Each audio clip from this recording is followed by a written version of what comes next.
Ultimately, part of the reason I actually decided to vote for him is that it seemed that he was less of a war hawk, and he ran on that. He ran very strongly opposing war and opposing military conflicts around the world, and now he's just going left and right and starting them. And it's like, if it was something where we're maybe going to get attacked or like, there's problems that are coming towards us, then of course we have to have that force, and I support that, but that's not happening here. In focus groups with 14 Pennsylvania swing voters, 7 Republicans, 6 independents, and 1 Democrat, many are becoming increasingly uncomfortable with President Trump's use of force and threats of force, both internationally and domestically. I have a son in the Navy. He's on a ship right now in the South Pacific. So for me, if we're going to go to war, like I don't want to go to war. I don't want it because my son is there. But if my son is going to sacrifice his life, it better be for a damn good. I'm sorry, it better be for a good reason. Okay. I don't see these as valid reasons. We have so many issues inside. Why we have to be noisy in my neighbor business? On the subject of Greenland, none of our 14 respondents wants the U.S. to seize it, something that President Trump threatened and then later retracted. I worry about what other people will come at us if we do that. And that's the conundrum. Mhm. You start with Greenland, then who's next? Mexico, Cuba, Colombia, South America, Peru, Italy, Germany. You know what I mean? Where does it end? Internationally wise, like you're like let's say we invade Greenland, that disrupts like our like partnership or alliance with other countries. That makes us like the bad guy. I oppose the violence.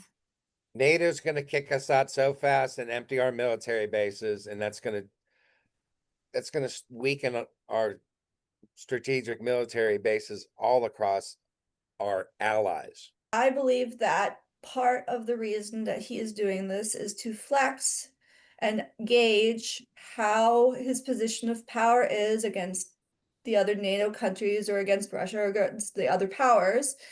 And it's a testing situation. I would say that the use of force is unnecessary, and I don't think that it is essential to our well-being as a country and an economy. While Greenland is not for sale, 8 of our respondents would support the U.S. buying it from Denmark. But when you say purchase, it sounds like it's more of a treaty, more kind of an agreement that we're purchasing it. So it would be under American jurisdiction, and Denmark would, I guess, no longer be open to it. But again, it sounds like purchase, like it's a transaction. So both parties need to agree. One, no violence. It would be an agreement, something that is agreed upon, that all parties can come to the table. Yeah, and it would be peaceful, and that would be in the U.S. best interest. And it will do it in a way that doesn't threaten or cause problems with our alliances.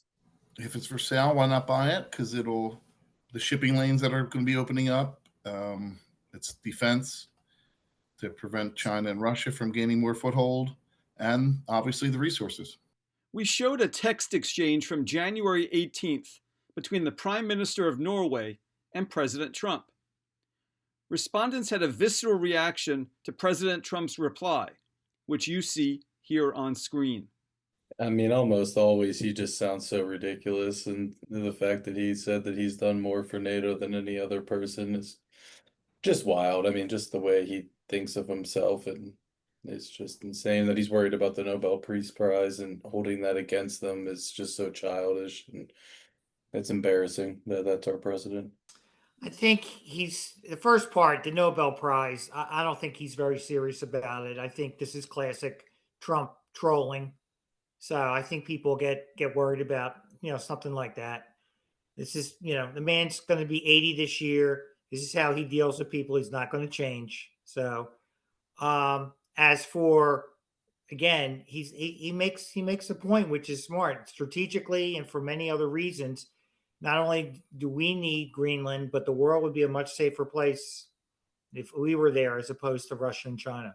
That's just embarrassing. Hilarious. Like, then what does the Nobel Peace Prize have to do Right. with this?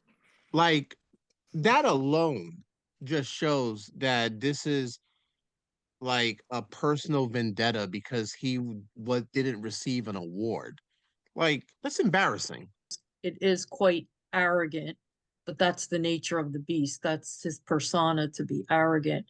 I don't know the particulars. Is it a strategic place where Russia and China may want to come in and grab Greenland if we don't get it first?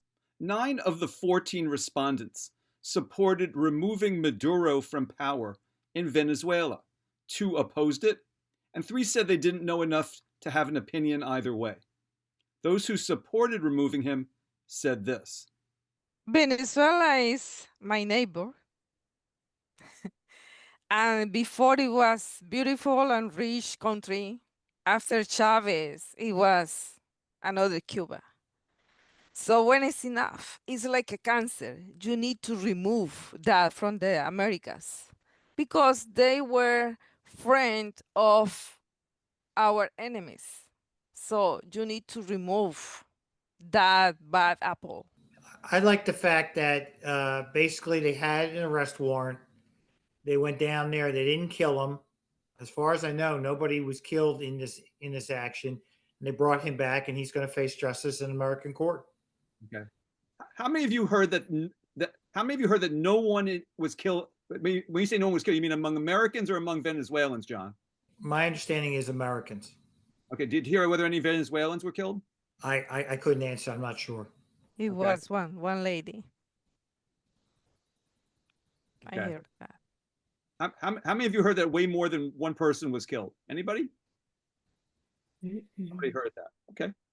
Generally bad guy, the drugs and everything, and taking back our oil fields. I believe Maduro was like involved with like the cocaine importation to the U.S. Preventing him can probably prevent like more drugs coming into the States and taking over the oil. Turning to domestic issues, all but one respondent knew that Renee Good was killed by an ICE agent in Minneapolis on January 7th. When asked who was more to blame for her death, Good herself or the agent who shot her, there was no consensus in our groups. 4 said Good was more to blame. 5 said the ICE agent was. And 4 said both were equally to blame. When asked about ICE generally, 8 said ICE is getting things about right. 6 said it has gone too far. And 0 thought it has not gone far enough. Those who say it has gotten things about right explained it this way. Why I think ICE is getting it right is you can't say, well, you're a good person and this one's a bad person. No, if you break the law, you break the law. And unfortunately, if you're not going to self-deport, and you have to get to the back of the line like everybody else, and if you won't voluntarily go back to your home country, then ICE needs to get you. My husband was in law enforcement for 33 years, so I have a soft spot for law enforcement. I know that's a job that not everybody can do. They don't want to do it and they can't do it. So I just feel like a job needs to be done, and they're doing it. And there are other variables that make it very difficult, but They've been across the country and they've handled everything pretty quickly and assertively.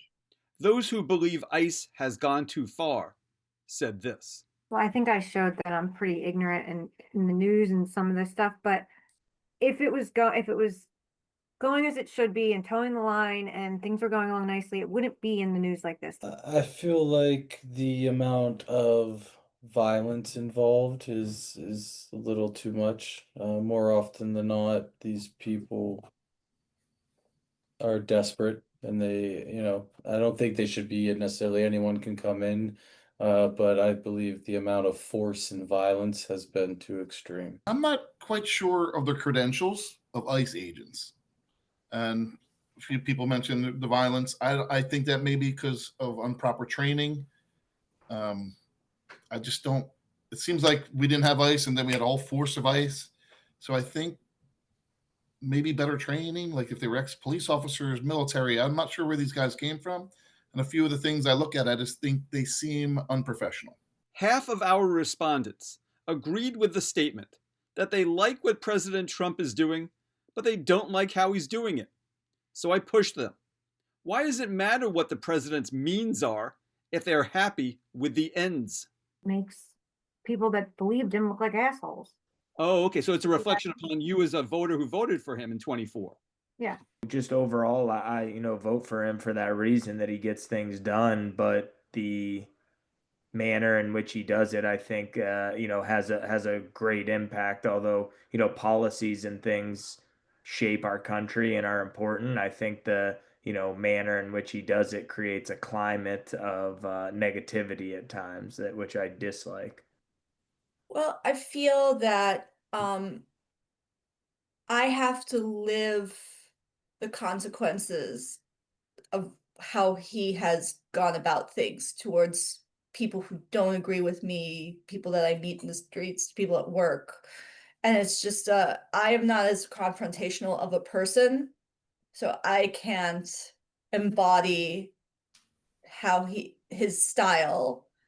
And so it makes me very uncomfortable. That's because we're not the same type of person. Turning to Pennsylvania politics and the midterms, 9 of the 14 swing voters say they are very likely to vote this November. 3 say President Trump will affect how they vote, even though he's not on the ballot. With the Pennsylvania governor's race, only 9 of the 14 respondents could identify Governor Shapiro from this unlabeled photo of him. Here's what they say Shapiro has done recently. So here in Philadelphia, he came down to our transportation union when they were on strike, and he was formidable with getting them to negotiate the contract here in Philadelphia. Finally got everybody to come down to the Senate to vote a budget in, like 6 months late, but it finally happened. Everybody showed up to work. He has a new book coming out. I heard that. I thought he was going to be the Democratic vice president nominee. Recently, there were 2 state troopers shot in York, PA, and he seems to arrive on the scene pretty quickly to give his condolences and speak to the people. He gets his driver to get him, whether it's to Philadelphia, York, wherever there's a major tragedy, he seems to show up. Oh, I heard something else about him, which was kind of negative, which I didn't know. Apparently, there's a big case in the news about a girl in Manayunk whose fiance supposedly killed her. It was a homicide. They deemed it a suicide, but it was really a homicide. And apparently Josh Shapiro, was the district attorney at the time, and he knew the guy that was her fiance's uncle was a judge. So there's some conspiracy going on right now with Shapiro. 2 other points about Governor Shapiro. First, only 2 respondents would like to see him run for president in 2028. Second, when we showed this unlabeled photo of his likely opponent this November, only 1 respondent out of 14 could identify Stacey Garrity by name. Thanks for joining us again this month. Please forward this link to a friend, and please join us again next month.